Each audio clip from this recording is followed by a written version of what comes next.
Sometimes the loneliest people are the ones who stand tallest in a crowd. Sometimes the strongest hearts belong to those who've learned to live without expecting love to find them. In the small town of Dry Creek, Flint Rawley was 8 feet of pure muscle and stubborn pride. Everyone knew his strength, but nobody knew his gentle heart. Miss Agnes Truelight was the town schoolteacher, quiet, smart, and completely uninterested in the giant cowboy who could wrestle bulls. She had her books and her classroom. He had his ranch and his reputation. Neither expected their worlds to collide on one stormy night that changed everything. When Agnes shows up at his door months later with life-changing news, Flint faces the biggest challenge of his life. What happens when a man who never knew his father discovers he's about to become one? Before we jump back in, tell us where you're tuning in from, and if this story touches you, make sure you're subscribed, because tomorrow I've saved something extra special for you. The morning sun crested over the rolling hills of Dry Creek, casting long shadows across a town that had seen better days. Once a thriving cattle hub where fortunes were made and lost with the changing seasons, it now held perhaps 300 souls who stubbornly refused to follow the railroad east to bigger opportunities. The main street stretched barely 4 blocks, lined with weathered storefronts that had survived countless prairie storms and the slow exodus of dreams. At the far end of town, where the last house gave way to endless grassland, stood the Rawley, a ranch. It wasn't the biggest spread in the territory, but it was well kept and profitable enough to support one man and his simple needs. That man was Flint Rawley, and he was already 3 hours into his workday by the time most folks were stirring their coffee. Flint stood in the corral, his massive frame silhouetted against the dawn sky, working with a young stallion that had been giving him trouble for weeks. At 8 feet tall in his worn leather boots, he was a sight that still made newcomers stop and stare. His shoulders were broad enough to block a doorway, his hands large enough to palm a man's head like a melon.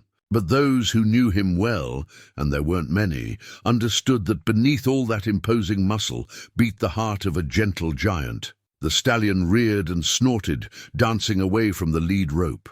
Flint moved with surprising grace for such a large man, speaking in low, soothing tones that seemed to calm the animal's nervous energy. "Easy there, Thunder. Nobody's looking to hurt you," he murmured, his voice carrying the kind of patience that came from years of working with skittish creatures, both animal and human. In his back pocket, wrapped carefully in oiled leather, Flint carried a small wooden horse he'd carved as a boy. His mother had taught him to whittle during the long winter evenings when the wind howled across the plains and there was little else to do. The little toy was crude by adult standards, but it represented something precious to him. Proof that his large, seemingly clumsy hands could create something beautiful and gentle. Flint had been 10 when his mother told him the truth about his father.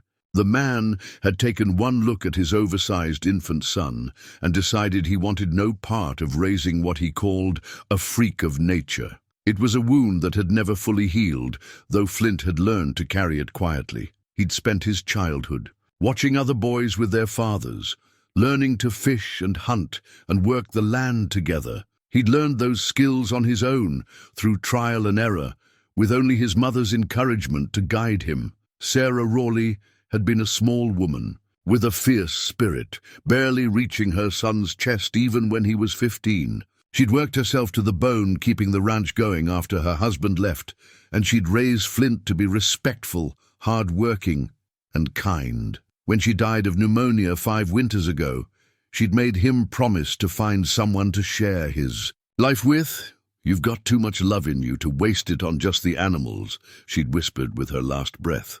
"Promise me you'll try to find a good woman who can see past that mountain of muscle to the gentle soul underneath." Flint had promised, but keeping that promise had proven more difficult than breaking wild horses. Most women in Dry Creek were either already married, too young, or frankly intimidated by his size.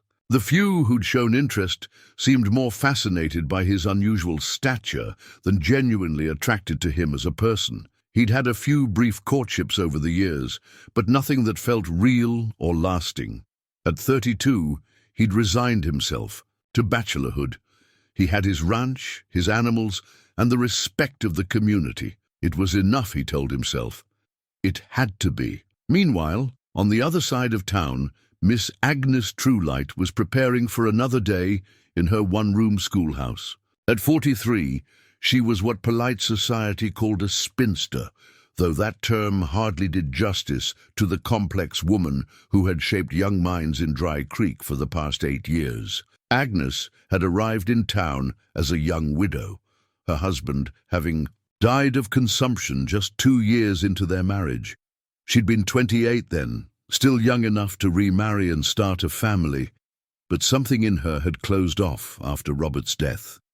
Perhaps it was the way his illness had drained their small savings, or the way his family had blamed her for not taking better care of him.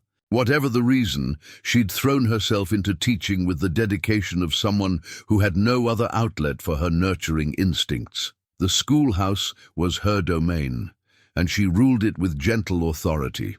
Her students ranged in age from 6 to 14, the children of farmers, shopkeepers, and the few remaining ranch hands who still called Dry Creek home. She taught them reading, writing, arithmetic, and geography, but more importantly, she taught them to think, to question, and to dream beyond the limited horizons of their small town. This morning, Agnes stood before her small mirror, pinning her graying brown hair into its customary neat bun. She'd been beautiful once, still was, in the eyes of those who looked closely enough to see past the severe hairstyles and practical dresses. Her eyes were a warm hazel that could sparkle with humor or flash with indignation, depending on the situation. Her hands were slender but strong, equally comfortable, holding a piece of chalk or binding a child's scraped knee. In her bedroom dresser, wrapped in tissue paper, lay her most treasured possession, a silver locket that had belonged to her grandmother. Inside was a tiny photograph of her late husband, Robert. For 15 years, she'd worn it every day, a tangible reminder of the love she'd lost.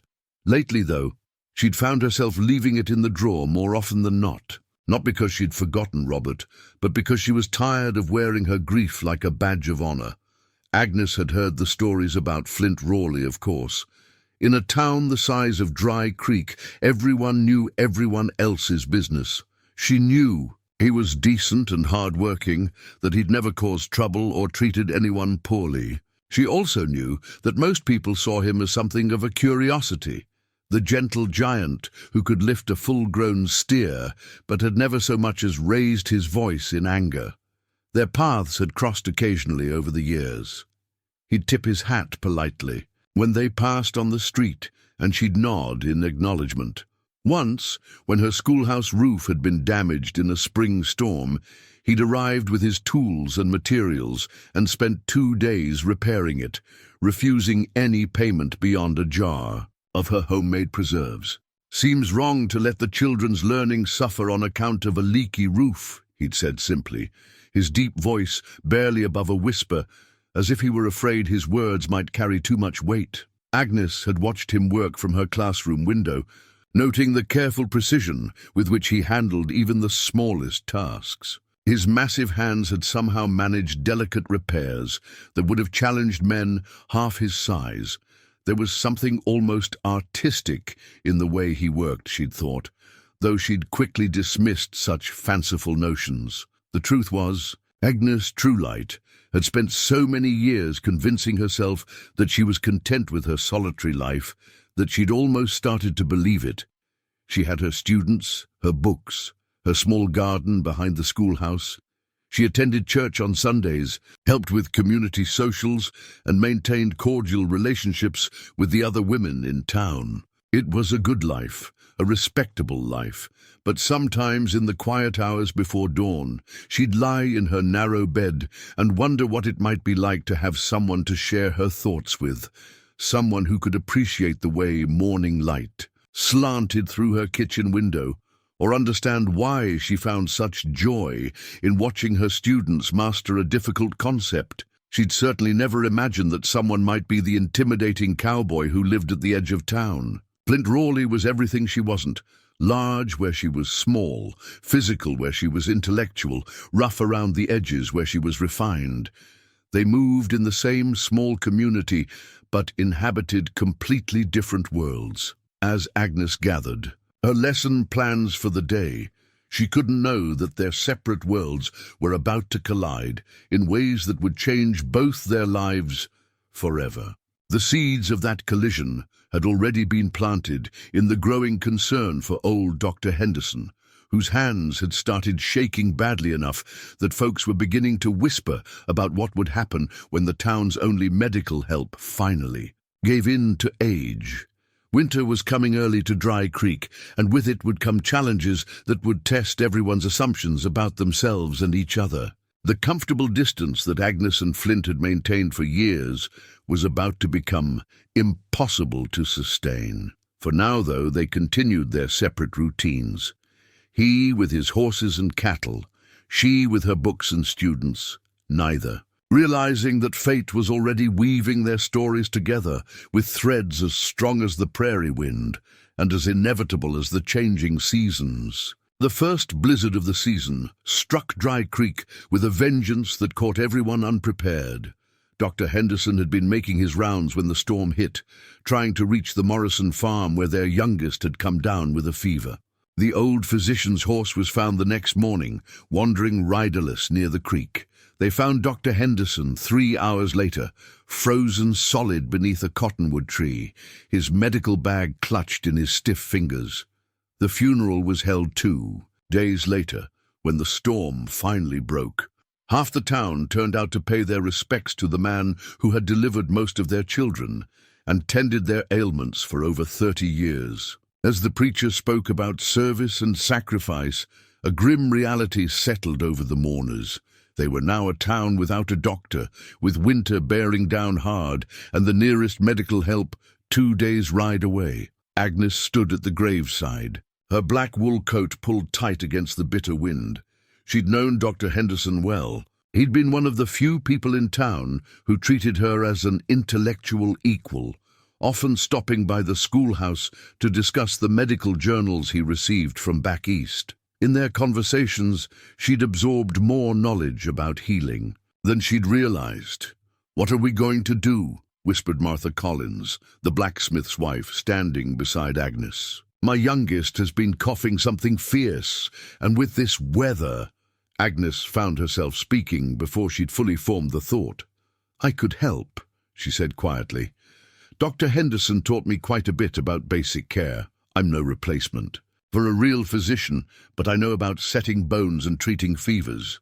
Word spread quickly through the small crowd. By the time they'd returned to town, it was understood that Miss Agnes Truelight would serve as their temporary medical help until they could find a proper doctor, though everyone knew that might be spring at the earliest. That evening, Agnes sat in her small parlor examining Dr. Henderson's medical bag. The leather was worn smooth from decades of use, and inside she found instruments and supplies that would have to last through winter. She'd inherited more than just medical tools. She'd inherited the responsibility for keeping her community healthy and alive. It was 3 weeks later when fate brought Agnes and Flint together in a way that would change both their lives forever. Flint had been working with a particularly ornery Mustang that morning, a wild-caught mare with fire in her eyes and steel springs for legs. He'd been making good progress with her over the past few days, but the approaching storm had made all the animals restless. He should have quit for the day when the wind started picking up, but stubborn pride kept him in the corral. The mare reared without warning, her hooves catching Flint square in the chest and sending his massive frame crashing into the fence rails. The impact shattered 2 of the wooden posts and left Flint sprawled in the dirt, struggling to breathe. His left arm hung at an odd angle, and blood seeped through his shirt where the splintered wood had gouged deep. Thunder rumbled overhead as Flint managed to pull himself upright, his vision swimming. The nearest neighbor was miles away, and with the storm coming, there was no chance of getting help. He stumbled toward the house, each step sending waves of pain through his ribs. He'd nearly reached the front porch when he saw the light, a lantern bobbing through the gathering darkness, moving steadily toward his ranch. As the figure drew closer, he recognized the slight form of Agnes Truelight, her medical bag slung over her shoulder and her dark cloak whipping in the wind. "Mr. Rawley!" she called out, quickening her pace when she saw him swaying on his feet. "Martha Collins saw the accident from the road. She sent me—" "Miss Truelight," Flint managed, his voice strained. "Shouldn't have come out in this weather. Storm's going to be a bad one." Agnes reached him just as his knees buckled, her small and surprisingly strong as she steadied his enormous frame. "Let's get you inside before we both freeze," she said practically, though her heart was racing at the contact. Getting Flint into the house proved challenging. Even with his help, Agnes could barely manage to guide his injured bulk through this doorway. The interior of his cabin surprised her with its cleanliness and simple comfort. Hand-carved furniture filled the main room, and the stone fireplace was already laid with kindling. "Sit here," Agnes instructed, helping him onto a sturdy wooden chair. "Let me light the fire first, then I'll have a look at that arm." As she worked to get the fire started, Flint watched her with growing amazement. There was no hesitation in her movements, no squeamishness about the blood or his obvious pain. She moved with the quiet efficiency of someone accustomed to taking charge in difficult situations. "This is going to hurt," she warned as she began cutting away his shirt. Her fingers were gentle but thorough as she examined the damage. "The arm is definitely broken, but it's a clean break. These cuts will need stitching, but they're not too deep." Outside, the storm was intensifying. Wind howled around the cabin, and snow began pelting the windows with increasing force. Agnes glanced toward the door, then back at Flint's injuries. "I'm afraid we're going to be here for a while," she said, settling into her work. "This storm's not going to let up any time soon." For the next 2 hours, Agnes worked with careful precision, setting Flint's arm and stitching his wounds while he gritted his teeth and tried not to think about how small and capable her hands looked against his damaged skin. She'd found his whiskey and insisted he drink several swallows for the pain, though she refused any herself. "There," she said finally, wrapping the last bandage around his ribs. "You'll be sore for weeks, but everything should heal properly if you're careful." Flint flexed his fingers experimentally, marveling at the skill of her work. "I owe you a debt I can't repay," he said quietly. "If you hadn't come—" "Nonsense," Agnes interrupted, though she was blushing slightly. "It's what Dr. Henderson would have done." The storm raged on through the night, making travel impossible. Agnes tried to make herself comfortable in the chair by the fire, but Flint wouldn't hear of it. "Take the bed," he insisted. "I'll sleep on the floor by the fire. Mr. Rawley, you're injured." "Flint," he corrected gently, "and I've slept in worse places than this floor. Besides, my mother would tan my hide if she knew I let a lady sleep in a chair." Something in his voice, a mixture of pain and loneliness that had nothing to do with his physical injuries, made Agnes look at him more closely. In the firelight, his harsh features seemed softer, more vulnerable. For the first time, she saw, past his intimidating size, to the gentle man underneath. They talked through the night, sharing stories and discovering surprising common ground. Flint spoke about his mother's death and the loneliness of working the ranch alone. Agnes found herself telling him about her marriage to Robert, about the dreams they'd shared, and the emptiness she'd felt since his death. As dawn approached and the storm finally began to weaken, they sat in comfortable silence, watching the fire burn low. Agnes had removed her silver locket sometime during the night, setting it absently on the small table beside her chair. For the first time in 15 years, she felt truly at peace in a man's presence. "I should go," she said finally, though she made no move to rise. "People will talk if they know I spent the night here." "Let them talk," Flint said, his deep voice roughened by whiskey and exhaustion. "You saved my life tonight, Agnes. Nothing else matters." The use of her first name sent an unexpected warmth through her chest. In the growing light of dawn, with his shirt torn away and his dark hair mussed from sleep, Flint Rawley looked less like the intimidating giant of local legend and more like a man who needed someone to care for him. When she finally left, after the storm had passed and the roads were barely passable, Agnes carried with her the memory of gentle hands that could carve delicate wooden toys and a voice that could soothe frightened animals. She also carried the beginning of something she'd thought was buried forever, the stirring of feelings she'd convinced herself she was too old to experience again. Neither of them spoke of the night they'd shared, but something fundamental had changed between them. A bridge had been built across the careful distance they'd maintained for years, and there would be no going back to the way things were before. 3 weeks had passed since the storm, and Agnes was discovering that avoiding someone in a town the size of Dry Creek required considerable effort. She'd changed her route to the schoolhouse twice, started shopping at different times, and even considered taking her meals at home instead of occasionally eating at the boarding house, all to avoid the uncomfortable flutter in her chest whenever she caught sight of Flint's towering figure moving through town. It wasn't working very well. That morning, as she stood before her classroom teaching the Peterson children about the capital cities of the eastern states, Agnes felt the familiar queasiness that had been plaguing her for days. She'd attributed it to nerves.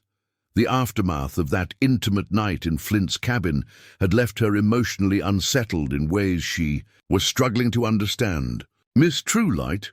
Young Sally Peterson raised her hand. "Are you feeling poorly? You look a bit green around the gills." Agnes forced a smile and pressed her hand to her stomach.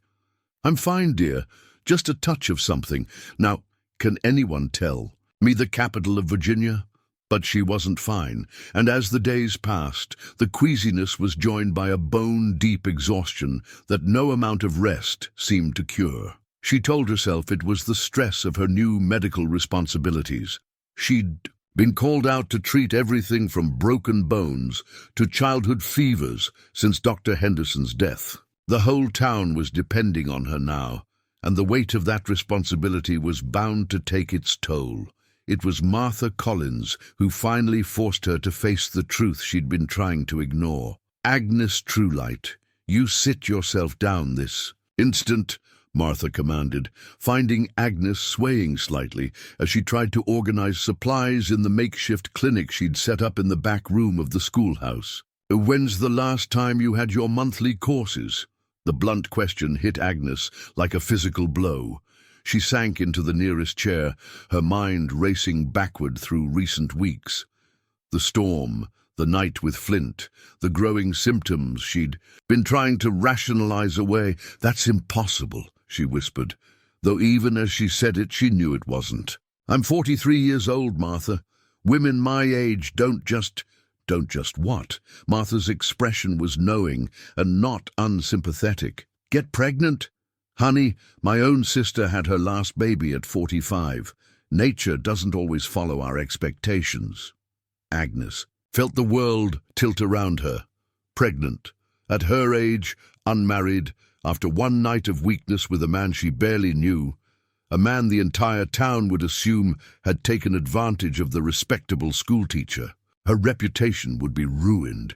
She'd lose her position, her home, everything she'd built for herself. "What am I going to do?" The words escaped as barely a whisper. Martha's weathered hand covered hers. "First thing is to be sure. I know a woman over in Cedar Falls who can tell you for certain. It's a day's ride, but with this weather breaking, we could make it there and back before anyone notices you're gone." Meanwhile, Flint was throwing himself into ranch work with a desperation that worried his animals. He'd spent the past 3 weeks trying to forget the feel of Agnes's gentle hands on his skin, the sound of her voice in the darkness, the way she'd looked at him in the firelight, not with fear or pity, but with something that might have been affection. He'd always known he was different, set apart by his size and the circumstances of his birth. Most people treated him with respect, but it was the careful respect one might show a dangerous animal, polite but distant. Agnes had been different that night. She'd touched him without flinching, had talked to him like he was just a man instead of a curiosity, and then she'd started avoiding him like he carried the plague. "You're going to work yourself into an early grave," his elderly neighbor Pete Morrison observed as he watched Flint single-handedly repair an entire section of fence that would normally require 3 men. "What's got you so fired up?" Flint straightened, wiping sweat from his forehead despite the cool autumn air. "Just trying to get things ready for winter." Pete's knowing chuckle suggested he wasn't buying that explanation. "This wouldn't have anything to do with a certain schoolteacher, would it? Town's been buzzing about how she tended your injuries during that storm." "Miss Truelight was being neighborly," Flint said carefully. "Nothing more to it than that." "If you say so," Pete replied, but his tone suggested he thought there was considerably more to it. "Though I will say, it's about time someone saw past all that muscle to the good man underneath. Your mother, God rest her soul, always said you had too much love in you to waste it on just the animals." The mention of his mother's words, the promise he'd made to her on her deathbed, sent a fresh wave of longing through Flint's chest. For a brief moment that night with Agnes, he'd allowed himself to imagine what it might be like to have someone to share his life with. Someone who could see him as more than just the town's gentle giant. But Agnes's subsequent avoidance had made it clear that whatever he'd imagined between them had been one-sided. She was educated, refined, respectable, everything he wasn't. That night had been an aberration, a moment of proximity brought on by emergency and storm, nothing more. That evening, as Flint sat alone in his cabin carving another small wooden horse, a habit that always calmed his mind, he found himself thinking about his father, the man who'd taken one look at his oversized infant son and decided he wanted no part of raising what he'd called a freak of nature. For 32 years, Flint had carried the wound of that abandonment. It had shaped every interaction he'd had with women, every moment of self-doubt about whether he was meant to be alone. His mother had tried to heal that wound with love and acceptance, but some hurts ran too deep to be easily mended. Now, as he sat in the growing darkness with only his carving knife and his memories for company, Flint wondered if he'd been foolish to hope for anything different. Maybe some men were meant to live alone. Maybe that night with Agnes had been his one taste of something deeper, and he should be grateful for it, instead of longing for more. Across town, Agnes lay awake in her narrow bed, one hand pressed protectively to her stomach. The trip to Cedar Falls had confirmed what she'd already known in her heart. She was carrying Flint Rawley's child. At 43, she was pregnant for the first time in her life, unmarried and facing social ruin. On her nightstand, her silver locket caught, the moonlight streaming through her window. For 15 years, she'd worn Robert's image close to her heart, a talisman against loneliness and the possibility of loving again. Tonight, for the first time since his death, she'd removed it entirely. Whatever happened next, whatever consequences she'd have to face, Agnes knew her life had been irrevocably changed by one storm-bound night with a gentle giant who carved wooden horses and spoke to animals in whispers. The question now was whether she had the courage to tell him, and whether either of them could survive what came after. The leather-bound journal had been a gift from her students the previous Christmas, and Agnes had barely touched it until now. But sitting at her kitchen table, in the pre-dawn darkness, with a cup of chamomile tea growing cold beside her, she found herself writing with desperate honesty about thoughts she'd never dared speak aloud. November 15th, 1884. I am with child. At 43 years of age, after believing myself beyond such possibilities, I am carrying the baby of a man I barely know yet somehow trust completely. The irony is not lost on me. I, who have taught countless children about proper behavior and moral conduct, I, who have lectured young ladies about the importance of virtue and reputation, find myself in precisely the situation I've warned others to avoid, and yet I cannot bring myself to feel the shame I know I should. When I think of Flint, and I think of him far more often than is proper. I remember not the scandal of our joining, but the gentleness in his hands as he carved that little wooden horse he carries, the way his voice could calm frightened animals, the vulnerability in his eyes when he spoke of his mother. What terrifies me most is not the judgment of this town or the loss of my position, but the possibility that he will see this child as a burden, a trap, laid by a desperate spinster. He deserves better than that, and perhaps the child does too. Agnes set down her pen and pressed her hand to her stomach, where a tiny life was growing. A life that would need a father, deserved a father, especially one as gentle and strong as Flint Rawley. The decision had been building in her mind for days now, and this morning she finally had the courage to act on it. She dressed carefully in her best blue dress, not because she thought it mattered, but because having confidence in her appearance might help her find the words she needed. The ride to Flint's ranch took 20 minutes during which she rehearsed a dozen different ways to tell him the news and discarded each one as inadequate. Flint was in the barn when she arrived, mucking stalls with the methodical thoroughness that characterized everything he did. The sight of him, sleeves rolled up, dark hair falling across his forehead, moving with that surprising grace despite his enormous frame, made her heart skip in ways that had nothing to do with nervousness. "Agnes," he said, straightening when he saw her. His voice held warmth but also uncertainty, as if he wasn't sure of his welcome. "Is someone hurt? Do you need—" "No," she interrupted quickly. "No one's hurt. I came to speak with you about something else entirely." She watched his expression shift from concern to wariness, and her heart sank. Already he was preparing to be disappointed, to have his worst assumptions confirmed.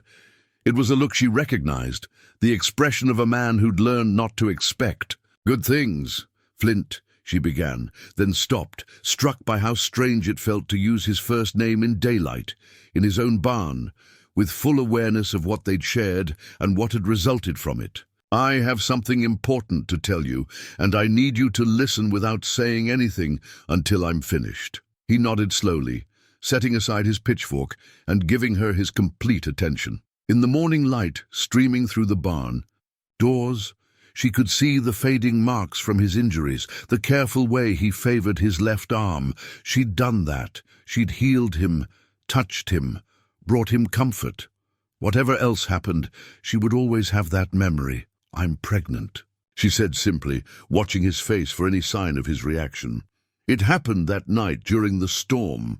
I know this complicates everything, and I know it's not what either of us planned or expected. I've been trying to decide what to do, how to handle this situation, and I finally realized that you deserve to know. You deserve to have a say in what happens next." The silence stretched between them, broken only by the gentle sounds of horses shifting in their stalls. Flint's expression had gone completely blank, his dark eyes unreadable. Agnes found herself holding her breath, waiting for condemnation or rejection or angry accusations about her motives. Instead, he sank slowly onto a nearby hay bale, his massive frame suddenly looking somehow diminished. "Are you certain?" His voice was barely above a whisper. "Yes," Agnes replied, her hands clasped tightly in front of her to stop them from trembling. "I consulted with a woman in Cedar Falls who confirmed it. There's no doubt." Flint stared at the barn floor for a long moment, and Agnes felt her heart breaking a little more with each second of silence. She'd known this was a risk, that he might see the pregnancy as an attempt to trap him, to force marriage with a woman he'd barely looked at before that storm-bound night. When he finally looked up, his eyes held a complexity of emotions she couldn't entirely read. "What do you want from me, Agnes? What do you expect me to do?" The question hurt more than she'd anticipated. "I don't want anything from you," she said, lifting her chin with as much dignity as she could manage. "I thought you had a right to—" "No, that's all. I can manage on my own. I've been doing it for years." "That's not what I meant," Flint said quickly, rising from the hay bale and taking a step toward her. "I didn't mean—" "Agnes, I need to know what you want. Whether you want This child, whether you want—" He struggled with the words, his face flushing slightly. "Whether you'd consider marriage, for the child's sake, for the child's sake." The words hit her like a physical blow, confirming her worst fears. He was offering marriage as a duty, a responsibility, not because he had any real feelings for her. Agnes had dreamed of marriage proposals during her younger years, but never one that felt so much like a business transaction. "I appreciate the offer," she said stiffly, "but I won't trap you into a marriage you don't want. The child and I will manage perfectly well without—" "Stop," Flint interrupted, his voice sharp enough to make her look at him in surprise. "Just stop talking about trapping and managing and doing things alone. That's not—" He ran his hands through his hair, clearly struggling to find the right words. "Agnes, I've been alone my whole life. I never thought I'd have a family. Never. Thought any woman would want to build a life with someone like me? Someone like you. You know what I mean." His gesture encompassed his intimidating height, his massive frame. "I'm not exactly what most women dream of when they think about husbands, but this child, our child, deserves better than growing up without a father. I know what that's like, and I won't let it happen to my son or daughter." Agnes felt tears pricking at her eyes, though whether from disappointment or relief, she couldn't say. "So you're proposing marriage out of duty?" "I'm proposing marriage because it's the right thing to do," Flint said firmly, "for all of us.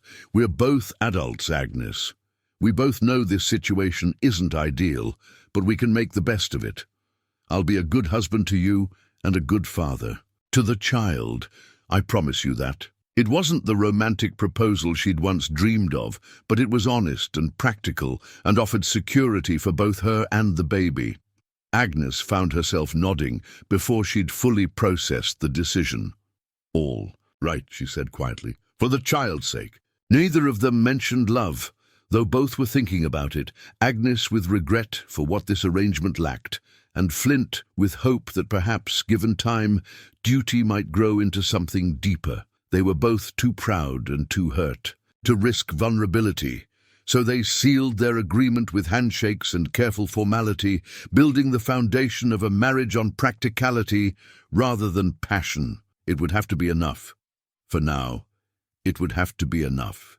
The wedding dress had belonged to Flint's mother, carefully preserved in tissue paper and cedar chips for over 30 years. When Sarah Rawley had married Flint's father in 1850, the cream-colored silk had been the finest thing she'd ever owned. Now, as Agnes stood before the mirror in the back room of the church, adjusting the fitted bodice that had required only minor alterations, she felt the weight of history and hope that the dress carried. "You look beautiful, dear," said Mrs. Patterson, the pastor's wife, as she made final adjustments to the simple veil. Flint's mother would be so pleased to see her dress worn again, especially for such a joyous occasion. Agnes nodded, though joy wasn't exactly what she was feeling. Nervous anticipation, certainly. Relief that she and the baby would have security and respectability. Even a cautious optimism about building a life with a man she was beginning to understand and respect.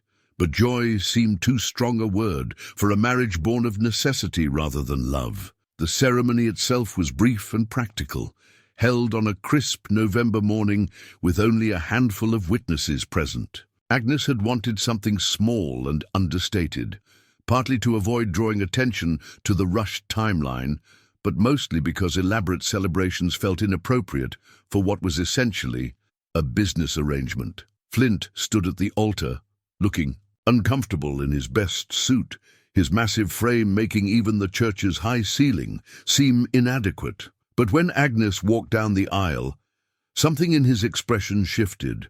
The careful formality in his dark eyes gave way to something warmer, more genuine. "You look," he began when she reached his side, then stopped, apparently at a loss for words. "The dress fits well," Agnes replied practically, though she was blushing slightly at the admiration in his voice. Pastor Patterson cleared his throat and began the traditional words, speaking of love and honor and commitment until death parted them. When they reached the vows, Both Agnes and Flint spoke their promises with quiet sincerity, though neither met the other's eyes. "You may kiss the bride," the pastor announced, and for the first time, Agnes felt a flutter of real nervousness. They hadn't kissed since that night during the storm, hadn't touched beyond the occasional brush of fingers when he helped her from the wagon. Flint's hands were gentle as they framed her face, his touch as careful as if she were made of spun glass. When his lips met hers, the kiss was soft and respectful, lasting only a moment before he drew back. But it was enough to remind Agnes of the tenderness she'd glimpsed that stormy night, enough to make her wonder if perhaps this arrangement might become something more than mere convenience. The reception was held at the boarding house, where Mrs. Jenkins had prepared a simple meal for the small gathering. Agnes found herself studying her new husband as he accepted congratulations and best wishes from their neighbors. There was an awkwardness about him in social situations, a careful formality that suggested he was never quite comfortable being the center of attention. When they finally returned to the ranch, to what was now their shared home, the weight of their new reality settled between them like a physical presence. Agnes carried her small valise of belongings, looking around the main room with fresh eyes now that this was to be her permanent residence. "I've cleared space in the bedroom," Flint said, his voice carefully neutral. "The dresser and half the wardrobe are yours now. I can sleep in the barn if you'd prefer privacy while you're—" He gestured vaguely toward her still flat stomach. "That's not necessary," Agnes replied, though the thought of sharing a bed with this man she barely knew sent her pulse racing for reasons she didn't want to examine too closely. "We're married now. Married couples share bedrooms." The first few days of their marriage fell into an awkward rhythm of politeness and careful consideration. Flint rose before dawn to tend the animals, allowing Agnes privacy to dress and prepare breakfast. She cooked and cleaned with efficient competence, treating the domestic tasks as she might any other job requiring skill and attention to detail. In the evenings, they sat by the fire reading. She with her books of poetry and literature, he with farming journals and the Bible his mother had left him. Occasionally, one would comment on something interesting, leading to careful conversations that revealed more about their personalities and values. It was during one of these quiet evenings that Agnes first saw Flint carving. She'd noticed the wooden horses scattered around the house, small, beautifully detailed figures that captured the spirit of the animals with remarkable skill. But watching him create one was entirely different. "You're very talented," she observed, setting aside her book to watch his large hands shape the wood with delicate precision. "How long have you been carving?" "My mother taught me when I was small," Flint replied, not looking up from his work. "Said it would help me learn to be gentle with things, to use my hands for creating instead of just working." Agnes could see the truth of that philosophy in the way he handled the knife, in the patient care he took with each detail. "What made you choose horses?" "They were the first animals that weren't afraid of me," he said simply. "When I was a boy, some of the kids in town used to dare each other to get close to the giant. Made me feel like a monster sometimes. But horses, they don't care how big you are if you're gentle with them." The confession was quietly offered, without self-pity, but it gave Agnes new insight into the man she'd married. She could imagine him as a child, already towering over his peers, trying to find his place in a world that saw him as a curiosity rather than a person. "Children can be cruel," she said softly. "I've seen it in my classroom, the way they sometimes treat anyone who's different." "Did you ever feel different?" Flint asked, glancing up from his carving to meet her eyes. Agnes considered the question seriously. "Always," she admitted. "Too bookish for most of the girls my age, too interested in ideas instead of gossip. Even in my marriage to Robert, I sometimes felt like I was playing a role that didn't quite fit. And now, the question hung between them, weighted with implications about their current arrangement. Agnes met his gaze steadily, seeing something vulnerable in his dark eyes that encouraged honesty. "Now I feel like perhaps being different isn't such a terrible thing," she said. Perhaps it just means I needed to find someone who understood what it was like. Something shifted in Flint's expression, a subtle warming that made Agnes's heart skip. For a moment the careful formality between them cracked, revealing the possibility of something deeper. "I never thought I'd have a wife," he said quietly, his hands stilling on the carving. "Never thought any woman would want to share a life with someone like me. And I never thought I'd marry again," Agnes replied, "especially not under these circumstances." "But you're not sorry?" The question held a note of uncertainty that surprised her with its vulnerability. Agnes considered her answer carefully, looking around the simple but comfortable room that was now her home, at the man whose child she carried, at the life they were slowly building together from duty and necessity, and perhaps eventually something more. "No," she said finally. "I'm not sorry." The smile that spread across Flint's face was like sunrise after a long night, gradual, warming, transforming his stern features into something almost beautiful. For the first time since their hasty wedding, Agnes allowed herself to hope that perhaps this marriage of convenience might become something neither of them had dared to dream of. Outside, the wind whispered across the prairie, carrying the promise of winter and change and new beginnings that neither of them could yet imagine. The baby blanket was taking shape slowly under the combined efforts of Agnes and Flint's mother's old sewing circle, though Agnes had been surprised to discover that Sarah Rawley had been part of such a group.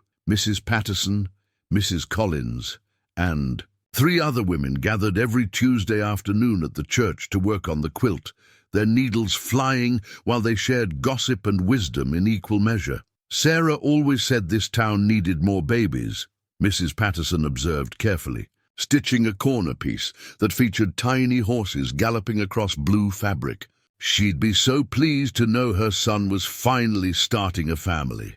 Agnes smoothed her hand over her growing belly. She was 5 months along now, and the pregnancy was becoming impossible to hide. The baby had started moving recently, gentle flutters that filled her with wonder and terror in equal measure.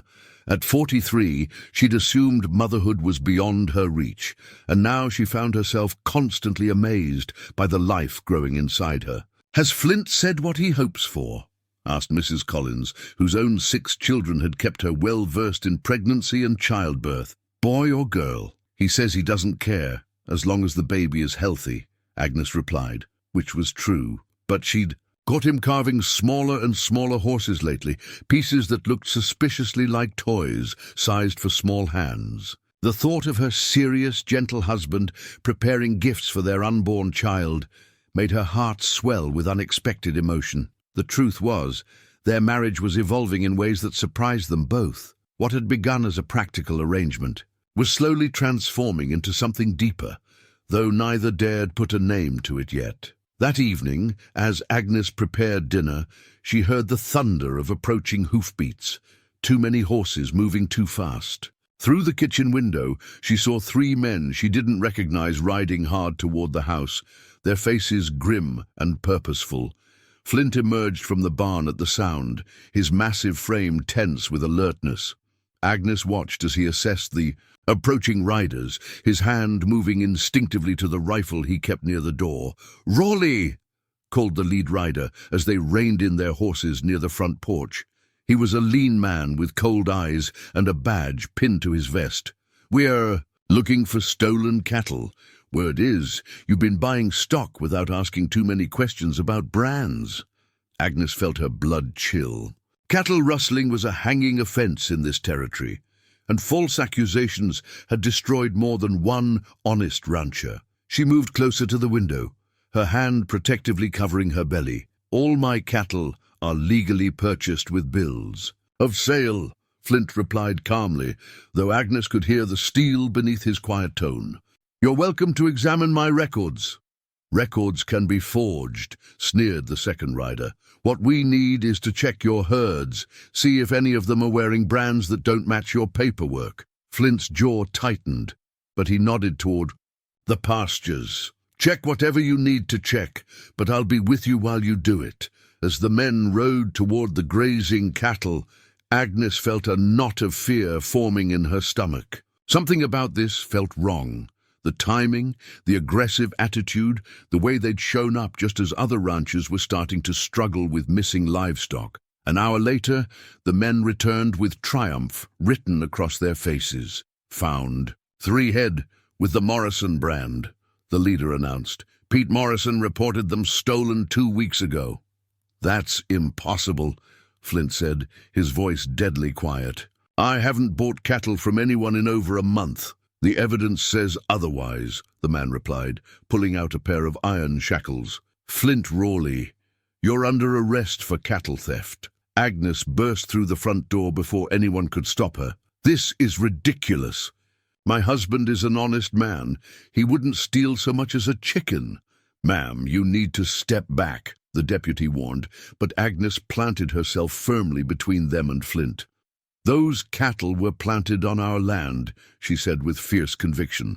Anyone with half a brain can see this is a setup. Who's paying you to frame my husband? The lead man's face darkened. Careful, lady. Accusations like that can get you in trouble too. Agnes, Flint said quietly, his hand gentle on her shoulder. Go back in the house. I will not, she replied hotly. They can't just... Yes, they can, Flint interrupted, his voice resigned. At least until this gets sorted out in court. As they led Flint away in shackles, Agnes felt something fierce and protective rise in her chest. She'd married this man, out of necessity, but watching him be falsely accused had awakened feelings she'd been trying to keep buried. This wasn't just about duty or respectability anymore. Someone was threatening the father of her child, the man who'd shown her such gentle kindness, and she wouldn't stand for it. The next morning, Agnes hitched up the wagon and drove straight to Pete Morrison's ranch. If cattle had been stolen from him and planted on their land, Pete needed to know what was really happening. She found the old rancher mending fence, his weathered face creased with worry. Agnes, I heard about Flint. I can't believe he'd steal. From me, we've been neighbors for 20 years. Because he didn't steal from you, Agnes said firmly. Pete, think about it. Who benefits if both you and Flint lose your ranches? Who's been sniffing around offering to buy land cheap? Pete's eyes widened as understanding dawned. That railroad company, they've been wanting to run tracks through this valley, but most of us won't sell. Exactly. And if they can frame them, largest ranchers for theft, force bankruptcy and foreclosure, they get the land for next to nothing, Pete finished grimly. Those cattle were stolen from me and planted on Flint's land to destroy both of us. Over the next 3 days, Agnes threw herself into gathering evidence with the same methodical determination she'd once applied to lesson plans. She rode from ranch to ranch, documenting which properties the railroad wanted most, which ranchers had been approached with lowball offers, which families had been hit by mysterious cattle thefts. The picture that emerged was clear: a systematic campaign to destabilize the local ranching community. Agnes compiled witness statements, financial records, and a timeline that showed the pattern of harassment targeting specific landowners, but it was Martha Collins who provided the breakthrough. I was in Cedar Falls last week, she told Agnes, as they sat in the makeshift clinic. Heard 2 men talking in the saloon about how easy it was to plant evidence when you had law enforcement in your pocket. They mentioned Flint by name. Agnes felt her pulse quicken. Did you recognize them? One was that deputy who arrested Flint. The other was a man in a fancy suit who said he represented railroad interests. That night, Agnes sat at her kitchen table writing a detailed letter to the territorial judge, documenting everything they'd discovered. Her pregnancy made her movements slower, more careful, but it also fueled her determination. She would not let her child grow up without a father because of corrupt men and false accusations. As she sealed the letter, she felt the baby kick strongly, as if in approval. Agnes smiled, placing both hands on her belly. Don't worry, little one, she whispered. We're going to bring your daddy home. Outside, the wind carried the scent of coming snow and the promise of a hard winter ahead. But inside the cabin, Agnes Rawley burned with the fierce protectiveness of a woman defending her family. a family she'd come to love more deeply than she'd ever thought possible. The gentle giant who carved wooden horses and spoke softly to frightened animals had become the center of her world, and she would move heaven and earth to prove his innocence and bring him home where he belonged. The letter arrived on a Tuesday morning, delivered by a well-dressed courier who seemed oddly nervous for someone carrying what appeared to be simple correspondence. Agnes accepted the envelope with growing unease, noting the expensive stationery and the unfamiliar return address from a law firm in Chicago. Inside, the letterhead read, "Blackwood, Sterling and Associates," and the contents made Agnes's blood run cold. "Mrs. Agnes Rawley, it has come to our attention that you are currently expecting a child out of wedlock, having conceived said child through illicit relations with one Flint Rawley, a man of questionable character and reputation. Our clients, the estate of Robert Truelight, have legitimate concerns about the moral fitness of a woman who would engage in such scandalous behavior. As the deceased husband's family holds legal interest in any potential heirs, we hereby demand immediate custody of the unborn child upon birth. Furthermore, should you resist this reasonable request, we are prepared to expose your immoral conduct to the territorial authorities and pursue full legal action to protect the innocent child from your corrupting influence. You have 7 days to respond to this demand. Respectfully, Harrison Blackwood." Agnes sank into the nearest chair, the letter trembling in her hands. Robert's family, his cold, disapproving parents who had barely acknowledged her existence during their brief marriage. She hadn't heard from them in over 15 years, had assumed they'd forgotten she existed, but somehow they'd learned about her pregnancy. Worse, they somehow believed she was an unwed mother, despite her marriage to Flint. The letter made it clear they had no knowledge of her legal union, which meant whoever was feeding them information was deliberately withholding crucial facts. Second, more devastating realization hit her as she reread the document. The letter referred to any potential heirs of Robert Truelight. Her late husband's family had never had children. Robert had been their only heir. If they could claim her baby as Robert's posthumous child, they would control not only the infant, but also a substantial inheritance. The twisted logic made Agnes feel sick. They were claiming a child that couldn't possibly be Robert's. He'd been dead for over 15 years, but in the chaos of false accusations and legal maneuvering, truth might not matter as much as expensive lawyers and social pressure. Agnes forced herself to think clearly. The Truelights were wealthy, influential people with connections throughout the territory. They could afford the best legal representation and had the social standing to make their accusations stick, especially against a woman they could paint as morally compromised. But they were operating on false information. They didn't know about her marriage to Flint, which meant someone was deliberately feeding them incomplete facts. Someone who wanted to destroy her family and saw this as the perfect weapon. Agnes was still puzzling over these connections when she heard the sound of an approaching wagon. Through the window, she saw Mrs. Patterson climbing down from her buckboard, her usually cheerful face grim with concern. "Agnes, dear, I have troubling news," the pastor's wife began as soon as she entered the kitchen. "A man came to see my husband this morning, a lawyer from back east asking questions about you and Flint." "What kind of questions?" "About your moral character, your relationship before marriage, whether the baby might not be Flint's." Mrs. Patterson's cheeks flushed with embarrassment. "Of course my husband told him that you're a respectable married woman, but this lawyer seemed to think you were never properly wed." Agnes felt the pieces of the puzzle clicking into place. What did this lawyer look like?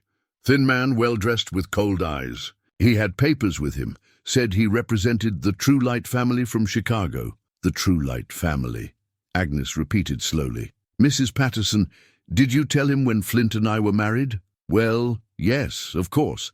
November 15th, just a few weeks ago." "Why?" A chill ran down Agnes's spine. If the lawyer had been asking questions after the wedding, he knew perfectly well that she was legally married. which meant the letter threatening to expose her as an unwed mother was deliberately false, a calculated lie designed to frighten her into submission. "Mrs. Patterson," Agnes said carefully, "I need you to think very hard about this. Did the lawyer seem surprised when you told him about the wedding?" The older woman frowned, considering. "Now that you mention it, he did seem taken aback, asked me to repeat the date several times, wanted to know if I was certain. Then he asked some very inappropriate questions about whether the marriage was legitimate or just a hasty arrangement to cover scandal." Agnes felt anger building in her chest, not just at the Truelights, but at whoever was orchestrating this attack on her family. The same people who had framed Flint for cattle theft were now using her late husband's family as unwitting weapons in their campaign of destruction. "There's something else," Mrs. Patterson continued, her voice dropping to a whisper. "After the lawyer left, I saw him talking to that deputy who arrested Flint. They seemed very friendly for strangers." The final piece fell into place. The railroad company wasn't just content to frame Flint for theft.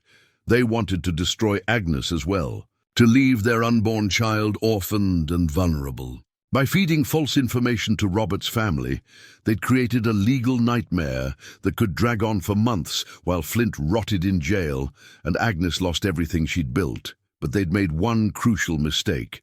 They'd underestimated her. Agnes spent the rest of the day crafting a careful response to the Truelight lawyers. Instead of the frightened submission they clearly expected, she wrote with cool precision, laying out the facts they'd apparently been denied. "Mr. Blackwood, I am in receipt of your letter dated November 20th, and I must correct several significant errors in your information. First, I am not an unwed mother. I'm legally married to Mr. Flint Rawley as of November 15th, 1884, in a ceremony performed by Pastor Patterson of the Dry Creek Community Church. Witnesses included Mrs. Patterson, Mr. Pete Morrison, and Mrs. Martha Collins. Second, the child I carry is undoubtedly that of my current husband, conceived within the bounds of our relationship and born of our legal union. Third, any claims your clients might have to this child are not only legally baseless, but morally reprehensible, as they concern a child who has no blood relation to the Truelight family. I can only assume that your clients have been deliberately misinformed about my circumstances by parties unknown. I suggest you verify your facts before proceeding with any further legal action that could result in serious professional embarrassment. I remain confident that when the full truth comes to light, your clients will realize they have been manipulated by individuals with their own agenda. Respectfully, Mrs. Agnes Rawley." As she sealed the letter, Agnes felt a fierce satisfaction. Let the Truelights try to explain to a judge why they were claiming rights to a child that couldn't possibly be their heir. Let them investigate their sources and discover they'd been used as pawns in someone else's scheme. But even as she felt the momentary triumph of fighting back, Agnes knew the real battle was just beginning. The people behind this conspiracy had resources, connections, and apparently no scruples about destroying innocent lives to achieve their goals. She placed her hand protectively over her growing belly, feeling the baby's strong movements beneath her palm. This child would be born into a world where powerful men tried to steal ranches and manipulate the law for profit, where corruption could turn neighbors against each other and tear families apart. But this child would also be born to parents who had learned to fight for what mattered, who had discovered that love could grow from the most unlikely circumstances, and who would move heaven and earth to protect their family. Agnes looked around the simple cabin that had become her home, at the wooden horses Flint had carved, at the baby blanket the sewing circle was creating with such care and hope. These people, this place, this life they were building together, it was worth fighting for, and fight she would, with every weapon at her disposal, until her husband was free and their child was safe from those who would use an innocent baby as a pawn in their greedy schemes. The war for their family had begun, but Agnes Rawley was no longer the quiet, compliant schoolteacher who had arrived in Dry Creek all those years ago. She was a wife, a soon-to-be mother, and a woman who had finally found something worth fighting for with everything she had. Sheriff Hawkins arrived at the ranch 3 days later, his weathered face grave as he dismounted from his horse. Agnes had been expecting him. Word traveled fast in small communities, and she knew her letter to the territorial judge would have prompted official action. The sheriff's badge caught the morning sunlight as he approached the house, and Agnes found herself thinking about justice and law, about the difference between what was legal and what was right. That badge was supposed to represent protection for honest citizens, but lately it seemed like the law was a weapon being used against people like Flint. "Mrs. Rawley," Sheriff Hawkins said, touching his hat brim respectfully, "I need to speak with you about your husband's case. May I come in?" Agnes nodded, leading him into the kitchen where she poured coffee and tried to read his expression. Sheriff Hawkins was a fair man, but he was also cautious, not the type to make bold moves without solid evidence. "I received a very interesting report from Judge Morrison," he began, setting down his cup. "Seems you've been doing some investigating of your own." "Someone needed to," Agnes replied firmly. "My husband is innocent, and I won't sit by while corrupt men destroy our family." "Your evidence is compelling," the sheriff admitted. "The pattern you've documented, the railroad company, the targeted ranches, the planted cattle, it paints a clear picture of conspiracy." Agnes felt a flicker of hope. "Then you'll release Flint?" "It's not that simple," Sheriff Hawkins sighed, suddenly looking older than his years. "The evidence against your husband is still substantial. Those cattle were found on his land, wearing Morrison's brand. Even if we suspect they were planted, proving it in court is another matter entirely. But surely the judge can see that we have a complex situation with accusations." "Flying in all directions," the sheriff interrupted gently. "What we need is concrete proof of who's behind this conspiracy. Names, documents, witnesses who can testify to specific crimes." Agnes felt her frustration building. "And while we're gathering that proof, my husband sits in jail, and my family falls apart?" "There's more," Sheriff Hawkins continued, his expression growing even more serious. "I've received word that the territorial court is being pressured to move up your husband's trial. Someone wants this resolved quickly, before too many questions can be asked." The implications hit Agnes like a physical blow. A rushed trial would favor the prosecution, leaving little time to gather evidence or mount a proper defense. It would also prevent the railroad conspiracy from being properly investigated. "How long do we have?" 2 weeks, maybe less. Agnes felt the baby kick hard, as if responding to her stress. 2 weeks to prove Flint's innocence, expose a complex conspiracy, and protect their unborn child from being stolen by her late husband's family. It seemed impossible. "Sheriff," she said slowly, "what if I could get you proof, real evidence of who's behind this?" Hawkins studied her carefully. "What kind of proof?" "The kind that involves considerable risk," Agnes admitted. "But the kind that would end this once and for all." That evening, Agnes sat at her kitchen table with Pete Morrison, Martha Collins, and Pastor Patterson, planning what might charitably be called an investigation, and more accurately described as a dangerous gamble. "The way I see it," Pete said, studying the map Agnes had drawn of the valley, "if the railroad company is behind this, they're operating out of that camp they set up near Cedar Falls. That's where they're keeping their records, their correspondence, their evidence of bribes and planted evidence. It's also where they're keeping armed guards and men who've already proven they're willing to break the law," Pastor Patterson pointed out. "Agnes, what you're suggesting is incredibly dangerous, especially in your condition." Agnes placed her hand protectively over her belly, now 7 months rounded with pregnancy.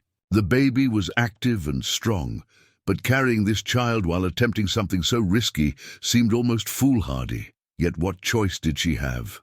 "If I don't act now, my child will be born into a world where his father is branded a criminal and his mother is fighting a legal battle she can't win," she said quietly. "I won't let that happen." Martha reached across the table to cover Agnes's hand with her own. "You won't be doing this alone. We're all in this together. The whole community is behind you. But I'm the only one who can get close enough to their operation without arousing suspicion," Agnes pointed out. "A pregnant woman seeking medical help. They won't see me as a threat."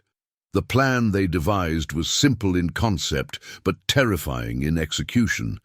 Agnes would travel to Cedar Falls under the pretense of seeking specialized medical care for her pregnancy. The railroad camp was located just outside town, and their makeshift headquarters was poorly guarded during daylight hours, when most of the men were working on survey operations. "You'll need to find documentary evidence," Sheriff Hawkins had told her privately. "Letters, telegrams, payment records, something that directly links the railroad company to the cattle thefts and false accusations. Without that, even the most compelling testimony won't be enough to clear Flint's name." The morning of her departure, Agnes felt the weight of what she was attempting settle over her like a heavy cloak. She was risking not only her own life, but the life of her unborn child, gambling everything on a desperate plan that might not even work. As she prepared to leave, Agnes found herself thinking about the wooden horse Flint carried, the one he'd carved as a child, representing his mother's belief that his hands were meant to create rather than destroy. She thought about the gentle way he spoke to frightened animals, the careful precision with which he'd repaired her schoolhouse roof, the vulnerability in his eyes when he'd spoken of feeling like a monster. This man, her husband, the father of her child, was worth the risk. Their family was worth fighting for, no matter the cost. The ride to Cedar Falls took most of the day, and by the time Agnes reached the outskirts of town, her back was aching and the baby was restless. She'd arranged to stay with Mrs. Chen, a Chinese herbalist who provided medical care to women in the area. It was a perfect cover story, a pregnant woman seeking traditional remedies and guidance from an experienced midwife. Mrs. Chen welcomed her warmly, immediately fussing over her comfort and the baby's position. "You are very brave to travel so far in your condition," she said as she prepared tea. "Most women would stay close to home at this stage." "I had to come," Agnes replied, which was certainly true. "There are some things more important than personal comfort." That evening, as she sat in Mrs. Chen's small parlor planning her next move, Agnes felt the baby's strong kicks and wondered if the child could sense the danger they were in. Tomorrow, she would attempt to infiltrate the railroad camp and steal evidence that could save Flint's life, or get them both killed in the process. She thought about the letter from the Truelight lawyers, now crumpled and thrown away, but still haunting her thoughts. Even if she succeeded in proving Flint's innocence, that legal battle still loomed. Robert's family had resources and connections that could drag the fight through courts for years. But first things first. Tomorrow she would either find the evidence needed to free her husband, or she would discover that some battles couldn't be won through courage and determination alone. Agnes placed both hands on her belly, feeling the strong, steady movements of the child who would soon enter this complicated, dangerous world. "Hold on, little one," she whispered. "Tomorrow we fight for your daddy's freedom. Tomorrow we fight for our family's future." Outside, the wind carried the scent of approaching winter and the distant sound of railroad construction, the sound of progress that was crushing everything in its path. But inside the small room, a pregnant woman planned her own small rebellion against the forces that would destroy her family. The final battle was about to begin, and Agnes Rawley was as ready as she'd ever be to fight for everything that mattered. The pains started just before dawn, sharp and regular, cutting through Agnes's sleep like knife blades. She gasped, clutching her swollen belly as another contraction gripped her, and realized with growing panic that the baby was coming, now 6 weeks early, in a strange house miles from home. "Mrs. Chen!" she called out, her voice tight with pain and fear. "Something's wrong!" The herbalist appeared within moments, her experienced eyes quickly assessing the situation. "Baby is ready," she said calmly, though Agnes caught the flash. of concern in her expression.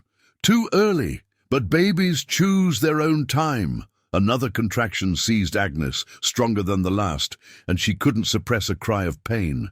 This wasn't how it was supposed to happen. The baby wasn't due for weeks yet, and Flint was locked in a jail cell 20 miles away, unable to even know that his child was fighting to enter the world. "Can you stop it?" Agnes gasped between contractions. "Can you make it wait?" Mrs. Chen shook her head, already gathering supplies. "Baby decides when to come. We help make safe journey into world." As the labor progressed with frightening intensity, Agnes found herself thinking about birth certificates, the official documents that would determine her child's fate. Would the baby be listed as legitimate?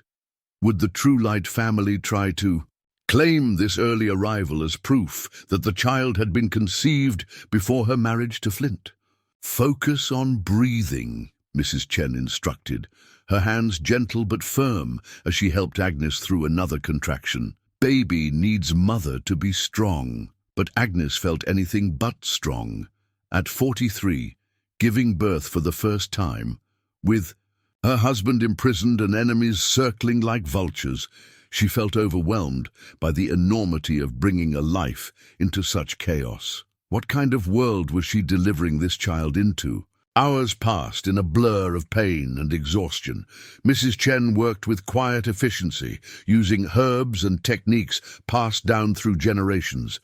But Agnes could see the worry growing in her eyes. The baby was small, arriving too early, and the birth was not progressing as smoothly as either of them had hoped. "Something wrong?" Agnes managed to ask during a brief respite between contractions. "Baby is very small," Mrs. Chen admitted. "Born too soon. We must be very careful." As if summoned by their conversation, the final contractions began with overwhelming force. Agnes gripped Mrs. Chen's hands, pouring every ounce of her strength into bringing her child safely into the world. She thought of Flint's gentle hands, carving wooden horses, of his patient voice calming frightened animals, of the vulnerability in his eyes when he'd spoken about feeling like a monster. "Come on, little one," she whispered through gritted teeth. "Your daddy is waiting to meet you." With a final surge of effort that left Agnes gasping and shaking, the baby slipped into Mrs. Chen's waiting hands, tiny, wrinkled, and ominously silent. "Why isn't the baby crying?" Agnes asked, panic rising in her voice as she struggled to sit up. "Mrs. Chen, why?" The herbalist was working quickly, clearing the infant's airways and rubbing the tiny chest with practiced movements. The baby was so small, so fragile, that Agnes could hardly believe this delicate creature had been growing inside her for months. Then, finally, a thin wail pierced the air, weak but unmistakably alive. "Daughter," Mrs. Chen announced with relief, carefully cleaning the infant before placing her on Agnes's chest. Very small, but breathing good. Fighter, like mother. Agnes looked down at her daughter, and felt her heart expand with a love so fierce it took her breath away. The baby was indeed tiny, her skin wrinkled and translucent, but her eyes were bright and alert, and her tiny fists waved with surprising strength. "Hello, little fighter," Agnes whispered, tears streaming down her face. "I'm your mama." The baby's eyes seemed to focus on Agnes's face, and for a moment the chaos of the outside world faded away. Here was what mattered. This tiny life that depended on her completely, this innocent child who deserved a chance to grow up safe and loved. But even as Agnes marveled at her daughter's perfect tiny features, reality came crashing back. Outside this room, Flint still sat in a jail cell, facing trial for crimes he didn't commit. The railroad conspiracy continued to destroy families and steal land. The Truelight lawyers were still plotting to take this precious child away from her parents.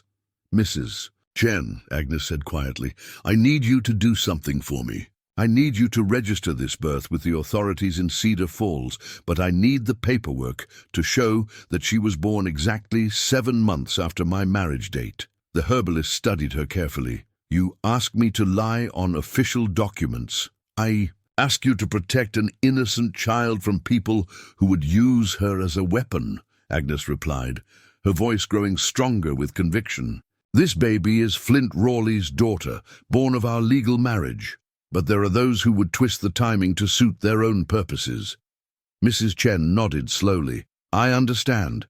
Some truths are more important than exact dates. As Agnes held her tiny daughter close, feeling the baby's warm breath against her neck, she knew that everything had changed. The stakes were no longer just about clearing Flint's name or protecting their property. Now she was fighting for this innocent life, for the right to raise her child in peace and safety. The birth certificate Mrs. Chen would file would show the baby as legitimate, born to married parents, protected by law. But Agnes knew that the real battle for her daughter's future was just beginning. The courthouse in Cedar Falls had never hosted such a dramatic hearing.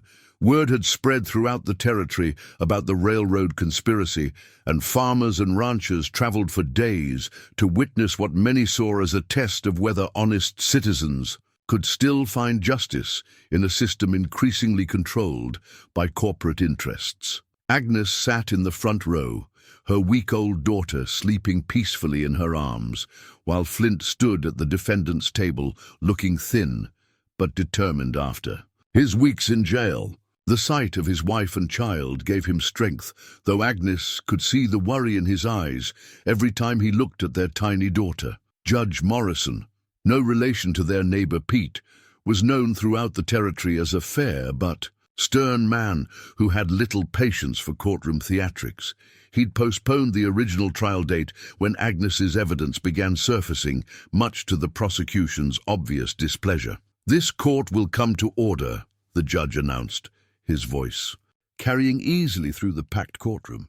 We are here to determine the guilt or innocence of Flint Rawley in the matter of cattle theft, but it appears we must also examine allegations of a broader conspiracy. The prosecution presented their case first: the stolen cattle found on Flint's land, the brands clearly showing Morrison ownership, the lack of any bill of sale for the animals in question. It was straightforward and seemingly damning evidence that would have convicted any man under normal circumstances. But these weren't normal circumstances. When Sheriff Hawkins took the stand, he presented Agnes's meticulously documented evidence of the railroad conspiracy. The pattern of targeted ranches, the timeline of cattle thefts coinciding with land acquisition attempts, the connection between corrupt deputies and railroad representatives. Your Honor, the sheriff testified, Mrs. Rawley's investigation has uncovered what appears to be a systematic campaign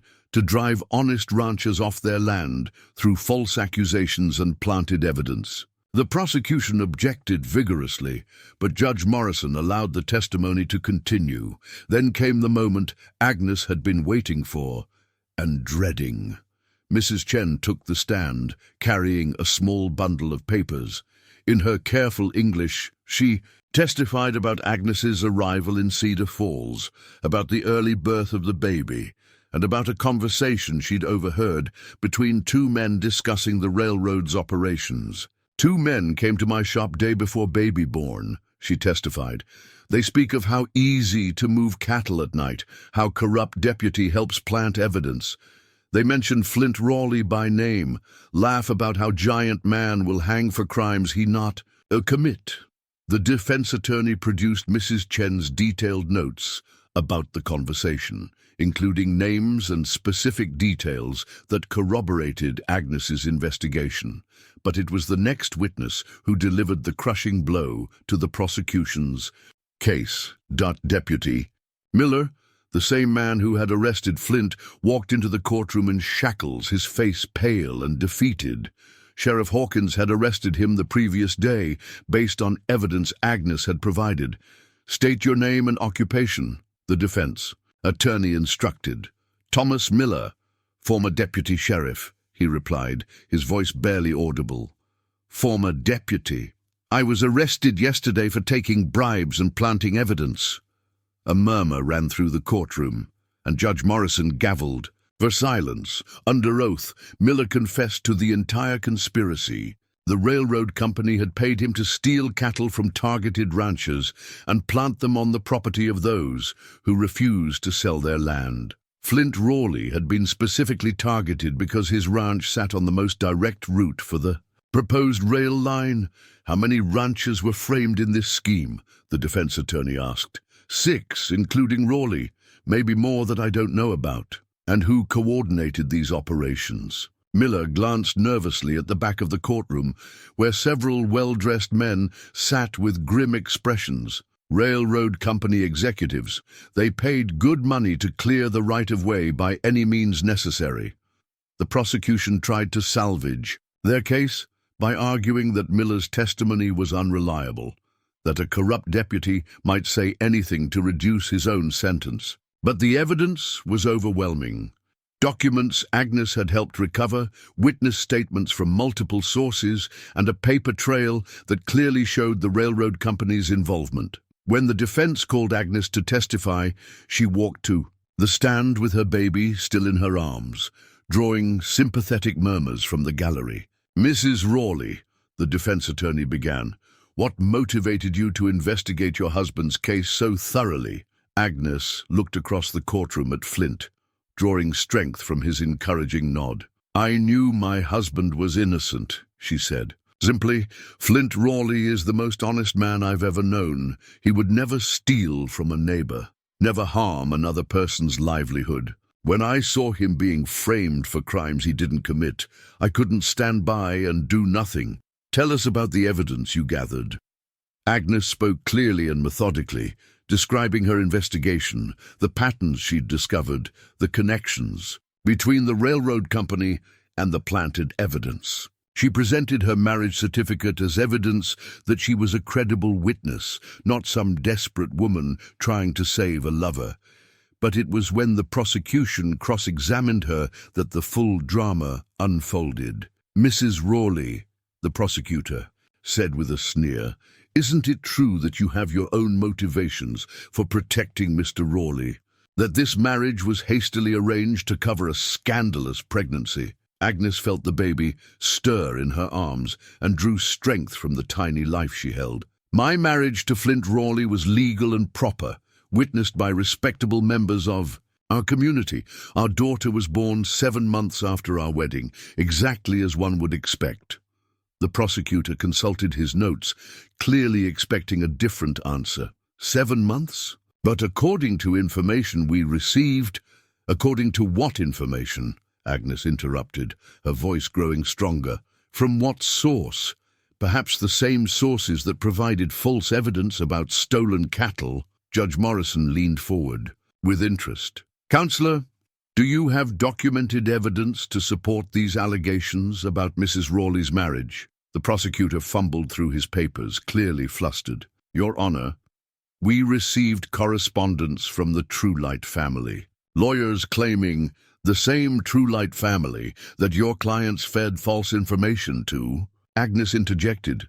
The same lawyers who were told I was an unwed mother when I was, in fact, legally married. Perhaps this court should examine who benefits from spreading such lies. The courtroom erupted in murmurs as the full scope of the conspiracy became clear. Not only had the railroad company framed innocent ranchers for theft, they had also attempted to manipulate other legal proceedings to destroy their targets' families. When the prosecutor tried to recover by questioning the timing of the marriage, Sheriff Hawkins stood up in the gallery. Your Honor, I can testify that Flint Rawley and Agnes Truelight were married on November 15th in a proper ceremony witnessed by multiple community members. The suggestion that this was anything other than a legitimate union is not only false, but insulting to 2 of the most respectable citizens in our territory. Judge Morrison had heard enough. The court finds the evidence of conspiracy overwhelming and the charges against Mr. Rawley to be based on fabricated evidence. Flint Rawley, you are hereby cleared of all charges and released immediately.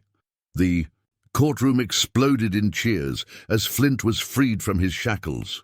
He moved quickly to Agnes's side, his massive frame trembling as he gathered his wife and daughter into his arms for the first time. Is the baby, he whispered, his voice thick with emotion as he looked down at his tiny daughter. She's perfect, Agnes replied, tears streaming down her face.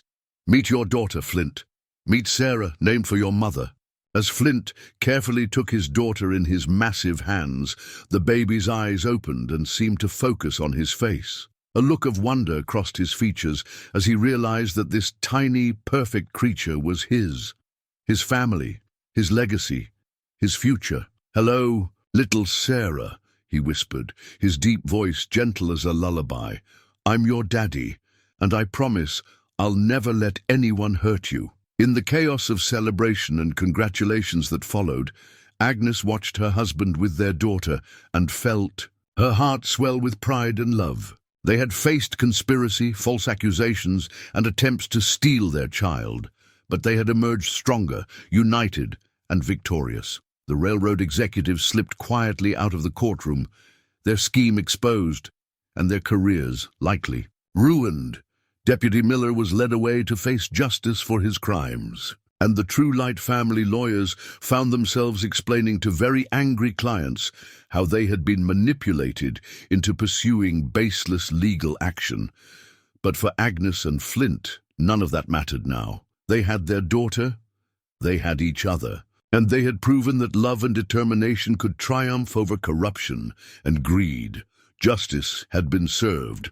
But more importantly, their family was finally complete and safe. 6 months later, the Rawley ranch had transformed into something neither Agnes nor Flint had dared to imagine when they'd first married, out of duty and necessity. The spring morning air carried the sound of Sarah's delighted giggles as Flint held her up to see the new foals in the pasture, her tiny hands reaching toward the young horses with fearless curiosity. "She's going to be a handful," Agnes observed, watching from the porch where she sat with her growing belly. Their second child, conceived in love rather than accident, was due in the fall. "Look how she responds to the animals. She has your gift with them." Flint's face lit up with pride as Sarah babbled happily at the horses, who seemed equally enchanted with the tiny human. At 6 months old, she was small, but fierce, having inherited her mother's determination along with her father's gentle nature. "Hard to believe she started life so early and scared us all," Flint said, settling beside Agnes on the porch with Sarah in his arms. "Now look at her, strong as a little bull and twice as stubborn." Agnes smiled, remembering those terrifying first weeks when Sarah had been so tiny and fragile. Mrs. Chen had stayed with them for a month, teaching Agnes how to care for a premature infant, but Sarah had thrived from the beginning. Perhaps, Agnes thought, the baby had simply been eager to meet the father who'd been carving wooden horses for her since before she was born. The ranch had prospered too, beyond what either of them had expected. Word of their victory against the railroad conspiracy had spread throughout the territory, bringing new respect and business opportunities. Flint had been able to expand the herd and hire 2 hands to help with the work, allowing him more time with his growing family. "Pete Morrison stopped by yesterday while you were in town," Flint mentioned, shifting Sarah to his shoulder, where she promptly grabbed a handful of his dark hair. "The territorial governor wants to appoint me to a commission investigating railroad impractices. Apparently our case opened up a lot of other complaints." Agnes felt a familiar surge of pride in her husband's integrity. "Will you accept?" "If you think I should, it would mean travel, time away from the ranch and family." "I think," Agnes said carefully, "that some things are more important than just our own comfort. If you can help prevent other families from going through what we did, then perhaps it's worth the sacrifice."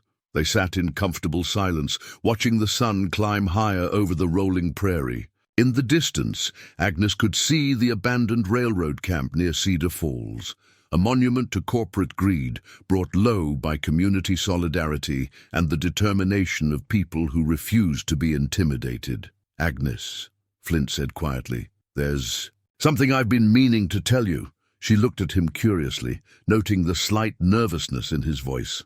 "That first night during the storm, I need you to know that I didn't plan what happened between us. I never meant to take advantage. Flint, Agnes interrupted gently. I know that. I was there too, remember? We were both vulnerable. Both. Lonely. Neither of us planned it, but I don't regret it. Even though it complicated everything? Even though it led to all the trouble with the conspiracy and the legal battles? Agnes considered the question seriously. Without that night, she would never have known the depth of love she was capable of feeling. Sarah wouldn't exist, their marriage would never have happened, and she would still be the lonely schoolteacher who'd convinced herself that books and lessons were enough to fill a life, especially because it led to all that, she said finally. Flint, before I married you, I thought I understood what love was. I thought what I'd felt for Robert was the deepest emotion I'd ever experienced. But this, she gestured between them, encompassing their shared struggles, their daughter, the life they'd built together. This is something I never knew existed. Flint set Sarah gently in her basket, where she immediately began chewing on one of his carved wooden horses, then took Agnes's hands in his much larger ones. I love you, he said simply, the words carrying the weight of everything they'd been through together. Not because you're my wife or the mother of my children, but because you're the bravest, strongest, most wonderful woman I've ever known. You saw something in me that no one else ever had. Not the giant everyone was afraid of, but just a man who needed someone to love. And I love you, Agnes replied, tears threatening to spill over. For your gentleness with frightened animals and tiny babies, for your integrity that couldn't be bought or broken, for the way you make me feel beautiful even when I'm round as a barrel with your child. They kissed then, soft and sweet, with the prairie wind carrying the scent of wildflowers and new grass around them. In her basket, Sarah made contented noises as she explored her wooden toy, while inside Agnes, their second child, moved as if responding to the love surrounding them. All. Later that evening, as they prepared for bed, Agnes opened the family Bible that had belonged to Flint's mother. On the page reserved for family records, she carefully entered Sarah's birth information in her neat script, then paused before adding a second entry. Expected October 1885. Baby Rawley. Planning ahead? Flint asked, watching over her shoulder. Hoping. Ahead, Agnes corrected. This baby will be born into a world where their parents love each other, where their family is secure, where justice exists for people willing to fight for it. Flint nodded, thinking of the commission appointment, of the ongoing efforts to reform territorial law, of the community they'd helped forge through their struggles. Our children will know they're wanted, he said quietly. They'll never wonder. If their father loves them, never feel like they don't belong. Agnes closed the Bible and turned to her husband, seeing in his face the man who'd carved wooden horses for an unborn child, who'd faced false accusations with dignity, who'd become the father he'd never had. Come to bed, she said softly. Tomorrow, we start planning for our son or daughter's arrival, but tonight, let's just be grateful for what we have. As they settled into sleep, with Sarah breathing peacefully in her cradle nearby, Agnes reflected on the journey that had brought them. Here, what had begun as the loneliest people in a small town, finding unexpected love, had become something much larger, a testament to the power of fighting for what matters, of building families not just through blood, but through choice and commitment, and daily acts of love. Outside, the prairie wind whispered across the grassland, carrying with it the promise of harvest and new beginnings and the endless possibility that comes to those brave enough to love, past their fears, and build lives worth fighting for.